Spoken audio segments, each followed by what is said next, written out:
పల్నాడు జిల్లా పెదకూరపాడులో వైసీపీ నేత కారు ధ్వంసం ఘటనపై పోలీసులు సీరియస్ అయ్యారు. దాడికి పాల్పడ్డ అమరావతికి చెందిన ముస్తఫా, సైఫుల్లా ఖాన్లపై పోలీసులు కేసు నమోదు చేశారు.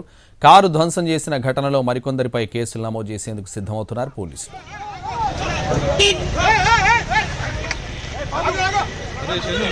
పెదకూరపాడు మాజీ ఎమ్మెల్యే నంబూరి శంకర్రావు ముంపు ప్రాంతాల్లో పర్యటించేందుకు సిద్ధమయ్యారు. అయితే నంబూరి శంకర్రావు ముంపు ప్రాంతాలకు రావడానికి వీల్లేదంటూ కూటమి నేతలు నిరసన తెలిపారు.